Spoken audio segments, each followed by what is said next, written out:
À la Poste, le développement durable s'inscrit depuis des années dans les 4 activités du groupe. Le réseau, la banque, le colis et le courrier.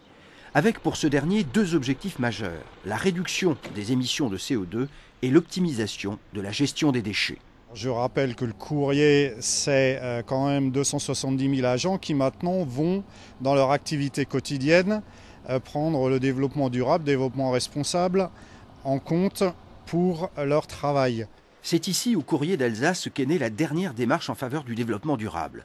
Fort de 3500 personnes traitant 1,6 million de plis par jour sur 23 sites, il a décidé de valoriser le tri de ces déchets et leur traitement en les regroupant sur ces 2 plateformes industrielles, dont celle d'Holzheim. Avant, chaque site traitait ses propres déchets. Pour arriver à avoir une solution responsable et économiquement viable, en fait, il fallait qu'on mutualise. Donc on a essayé de voir quels sont les frais fixes à l'heure actuelle qu'on avait. Donc c'était le transport, c'était les locations.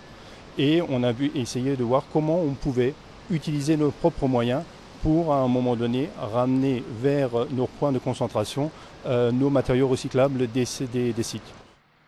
Si l'objectif affiché est de réduire de 5% par an les émissions de CO2 en optimisant l'utilisation des véhicules transportant le courrier, de traiter aussi les quelques 700 tonnes de déchets annuels générés par l'activité courrier en Alsace, il ne s'inscrit pas moins dans une démarche économique. On est au niveau économique pratiquement à l'équilibre, ce qui est quand même remarquable, disons, pour ce genre de procédé.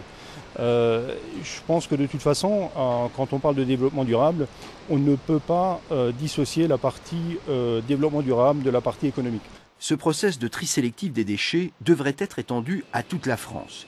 Une initiative, d'ailleurs transposable à d'autres entreprises, qui pour la Poste est une nouvelle étape dans sa politique en faveur du développement durable. La Poste s'est engagée sur des objectifs qui sont par exemple le développement des véhicules électriques, le développement des uniformes avec du coton équitable, c'est également l'éco-conduite, mais c'est aussi la gestion des déchets et le recyclage des déchets. Et c'est une preuve aussi que développement durable et activité économique sont parfaitement compatibles quand il s'agit de prendre en compte les conséquences du changement climatique.